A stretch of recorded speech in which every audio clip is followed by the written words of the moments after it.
जय श्री राम। मित्रों, जब श्री राम माता सीता की खोज में रो रहे थे और रोते रोते हंसने लगे।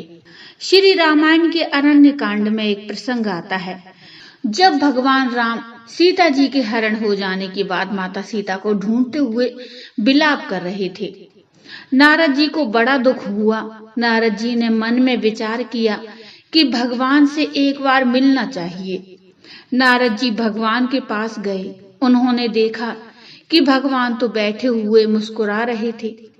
नारद जी ने कहा, प्रभु, आप पर जो विपदा आई है यह सब मेरे द्वारा दिए हुए श्राप के कारण आई है। भगवान ने कहा, हाँ, यह बात तो आपकी सत्य है। नारद जी ने पूछा कि अभी तो आप विलाप कर रहे थे, रो रहे थे, और अभी आप हंस रहे हो, इसका क्या कारण है?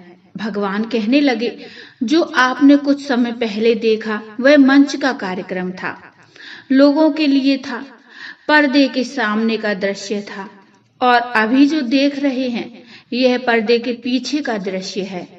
नारद जी ने कहा, ठीक है भगवान, किंतु एक बात बताओ कि जब मैं विवाह करना चाह रहा था तब आपने मेरा विवाह क्यों नहीं होने दिया?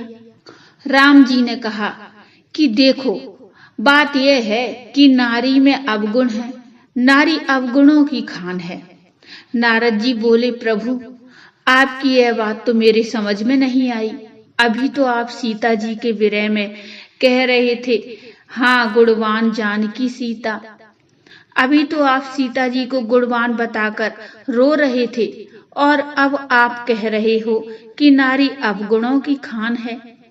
भगवान ने समझाया कि मैं जो यह लीला कर रहा हूँ यह मनुष्य रूप में है, और मैं एक गृहस्थ हूँ, और गृहस्थ का यह धर्म बनता है कि वह नारी को गुणों की खान समझे, सर्वगुण संपन्न समझे। और आप हो सन्यासी, तो सन्यासी के लिए नारी अवगुणों की खान है। नारद जी ने प्रश्न किया, तो क्या सन्यासियों के लिए विवाह वर्जित है? उन्हें नारियों में दोष दिखाई देना चाहिए? भगवान ने कहा, हाँ, ऐसा ही है। तो फिर आपने भगवान शंकर का विवाह क्यों होने दिया?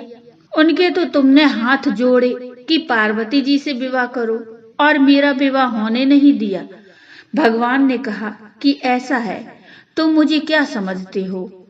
नारद जी बोले, मैं आपको परम पिता समझता हूँ। तो फिर तुम विवाह किससे करना चाह रहे थे? नारद जी बोले, विश्व मोहिनी से। तो यह विश्व मोहिनी कौन है?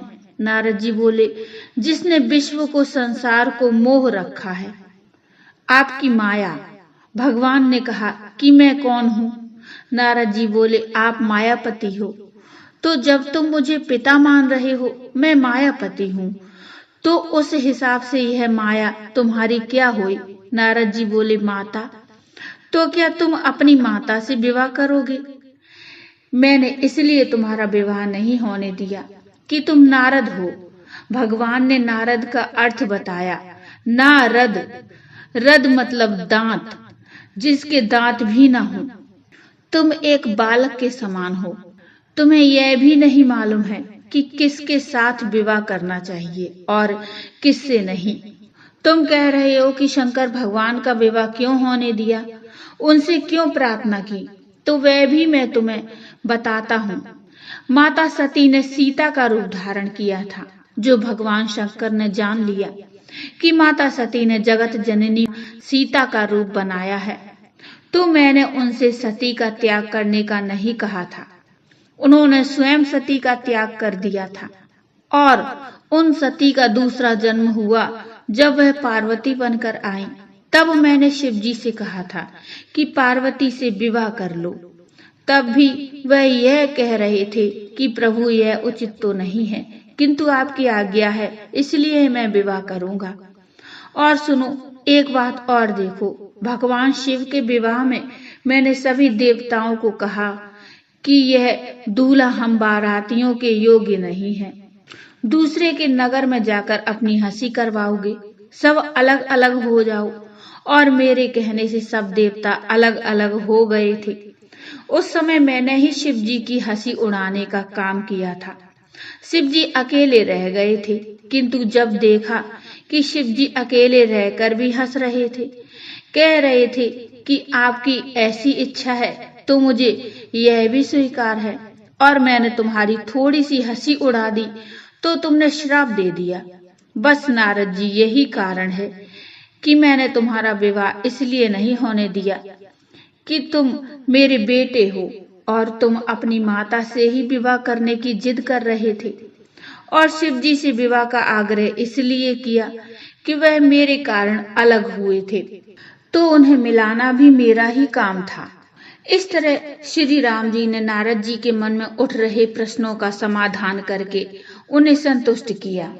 तो बोलो जय श्री राम।